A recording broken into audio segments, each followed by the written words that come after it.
વાઘોડિયામાં ધોધમાર વરસાદની શરૂઆત થઈ છે। ધોધમાર વરસાદથી રસ્તા ઉપર પાણી ફરી વળ્યા। વાઘોડિયા સહિત ગ્રામ્ય વિસ્તારમાં વરસાદ વરસી રહ્યો છે। માળોદર રોડ પર વરસાદી પાણી ભરાયા છે।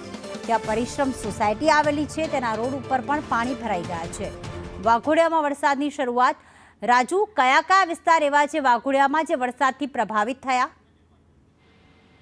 જે પ્રીતિ, વાઘોડિયાના જે માળોદર રોડ પર આવેલા જે સોસાયટી વિસ્તારો છે તે પ્રભાવિત જોવા મળે છે, કારણ કે જે માળોદર રોડ પરની જે પરિશ્રમ સોસાયટી છે એની સાથે અન્ય સોસાયટીઓ છે તેમાં પણ હાલ પાણી ભરાયેલા નાકા પર જોવા મળે છે, જેને લઈ લોકોને બહાર નીકળવું મુશ્કેલ બન્યું છે। એની સાથે સાથે વાત કરીએ તો ડેપો રોડ પર પણ સવારે જે વરસાદી પાણી ભરેલા જોવા મળ્યા હતા। બેંક ઓફ બરોડા પાસે પણ વરસાદી પાણી ભરેલા જોવા મળ્યા હતા, કારણ કે જે રીતે વરસાદ વરસી રહ્યો છે જેના પાણી રોડ રસ્તા પર તો જોવા મળે છે, પરંતુ કેટલાક રહેણાંક વિસ્તારોમાં પણ પાણી હાલ ભરેલા જોવા મળ્યા છે। બીજી બાજુ જે રીતે પંચમહાલમાં અવિરત વરસાદને લઈ દેવ ડેમમાં પાણીની આવક થતા દેવ ડેમમાંથી દેવ નદીમાં પણ પાણી છોડવામાં આવી રહ્યું છે, જેને લઈ વાઘોડિયામાં પછી પસાર થતી જે દેવ નદી છે તેમાં પણ પાણીની આવકમાં સતત વધારો જોવા મળ્યો છે। અને વહીવટી તંત્ર દ્વારા જે તલાટી કામ મંત્રી સરપંચોને પણ જાણ કરવામાં આવી છે કે જે ગ્રામ્ય વિસ્તારો છે, નદી કિનારાના વિસ્તારો છે તેમાં ન જવાની અને સતર્ક રહેવા માટેની સૂચના પણ નીતિ આપવામાં ચોક્કસ આવી રહી છે। આભાર તમામ વિગતો માટે રાજુ।